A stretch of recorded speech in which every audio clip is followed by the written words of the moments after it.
Thank you very much, MFA. It's not just you.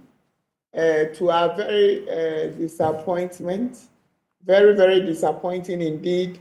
The president went the route he has gone for the past few years.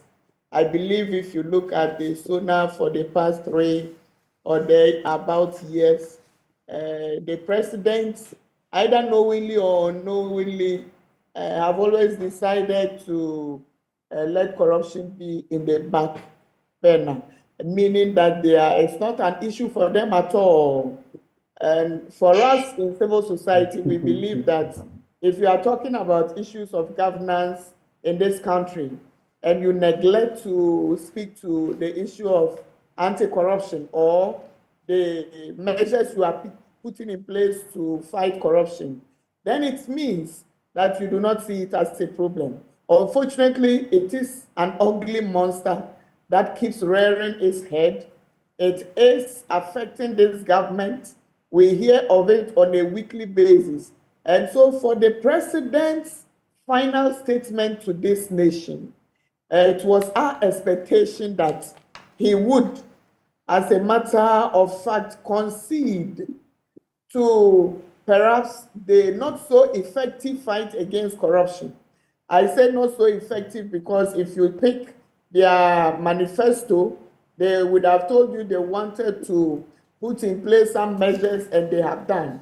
However, when it comes to ensuring that those measures are working effectively, it has not happened. You have heard the lamentations of the special prosecutor. All the other anti-corruption institutions have had their turn to talk about the issues around lack of resources to prosecute the agenda.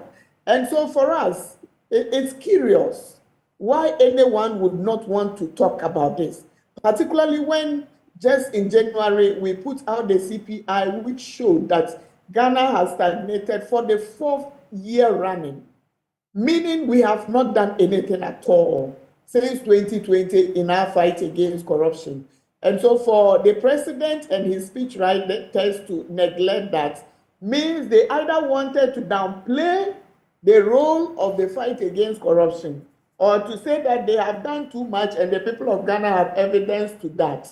Or perhaps when they downplay it, then people will not talk about it. But it's had, unfortunately, the reverse effect, because we have seen and we are saying it as it is that it's an unfortunate development, because the president knows that in this government there have been so many issues of corruption and corruption-related offenses being committed, and there are some actually in court. So for the president to neglect that is a very interesting. But could it also not be, Madam Addah, could it also not be that they may have done so much in that regard, and then also the fact that it's a daily issue that is being addressed all the time, it's in the public domain, such that they may not have put it in the president's speech? Could it also not be the case?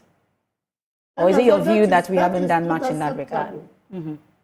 Certainly not acceptable for an issue like corruption, which affects the economy. It affects every facet of our economic life as a people. Okay. It is because of corruption we find ourselves where we are, and I'm very sure Prof. Bokpin would be talking about it.